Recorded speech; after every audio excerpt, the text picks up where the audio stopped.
Hello guys, നമ്മളിന്ന് set ചെയ്യാൻ പോകുന്നത് 58mm ഫ്രിഡ്ജ് മാഗ്നറ്റ് ആണ്. അപ്പോൾ ഫ്രിഡ്ജ് മാഗ്നറ്റ് എങ്ങനെയാണ് സെറ്റ് ചെയ്യാൻ നോക്കിയാലോ.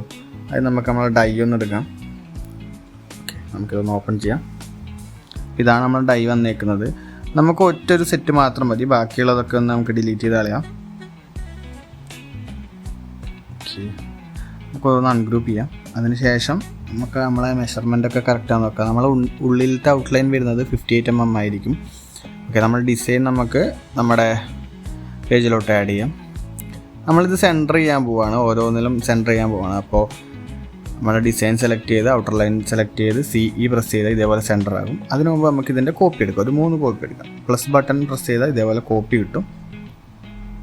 അതിനുശേഷം നമ്മൾ ഡിസൈൻ സെലക്ട് ചെയ്യുക. നമ്മുടെ ഷിഫ്റ്റ് പ്രസ് ചെയ്തുകൊണ്ട് നമ്മുടെ ഔട്ടർ ലൈൻ സെലക്ട് ചെയ്യുക. CE പ്രസ് ചെയ്താൽ ഇതേപോലെ സെൻറ്റർ ആകും. ഓക്കെ, അങ്ങനെ ചെയ്തതിന് ശേഷം നമുക്ക് ബ്ലീഡ് ഒന്ന് കളർ ഫില്ല് ചെയ്യാനുണ്ട്. നമ്മൾ ഔട്ടർ ലൈൻ ബ്ലീഡാണ്. അതിലോട്ട് നമ്മൾ കളർ പിക്കിംഗ് ടൂൾ ഉപയോഗിച്ചിട്ട് കളർ പിക്ക് ചെയ്തെടുക്കാം. അതിനുശേഷം ഇത് കണ്ടോ, ഈ 58mm ഔട്ടർ ലൈൻ നമുക്കിനി വേണ്ട. അപ്പോൾ നമുക്കതൊന്ന് എണ്ണ ചെയ്യണം. ഓക്കെ, നമുക്ക് ഇങ്ങനെയും ചെയ്യാം, ഓരോന്നോരോന്നായി എണ്ണ ചെയ്യാം. അതിന് പകരം നമുക്ക് വേറൊരു ഐഡിയ ഉണ്ട്.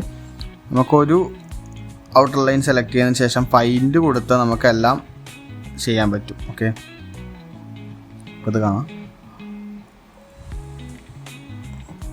ഇത് ഗ്രൂപ്പായി കിടന്നുകൊണ്ടാണ്, നമുക്കത് അൺഗ്രൂപ്പ് ചെയ്യാം. എന്നിട്ട് ഫൈൻഡ് കൊടുക്കാം. ഓക്കെ, എല്ലാം അൺഗ്രൂപ്പ് ചെയ്തിട്ടുണ്ട്. ഇനി നമുക്ക് ഫൈൻഡ് കൊടുക്കാം. Ctrl+F. ഓക്കെ, നെക്സ്റ്റ് കൊടുക്കാം.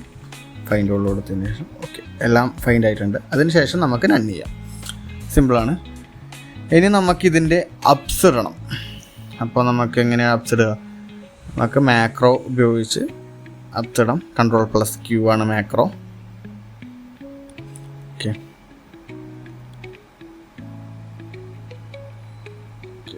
ഇങ്ങനെ വരും. ഓക്കെ, അപ്പോൾ നമുക്ക് സെറ്റായിട്ടുണ്ട്. ഇത്രയാണ് നമുക്ക് 58mm ഫ്രിഡ്ജ് മാഗ്നറ്റിൻ്റെ സെറ്റിംഗ് വരുന്നത്. അപ്പോൾ ഇത് PDF ഫയലായിട്ട് സേവ് ചെയ്യുക, എന്നിട്ട് പ്രിൻ്റ് വിടുക. നമ്മൾ ശ്രദ്ധിക്കുക, സെറ്റ് ചെയ്യുമ്പം എല്ലാം കറക്റ്റ് ആണോ എന്ന് ശ്രദ്ധിച്ചതിന് ശേഷം പ്രിൻ്റ് കൊടുക്കുക. Okay, thank you.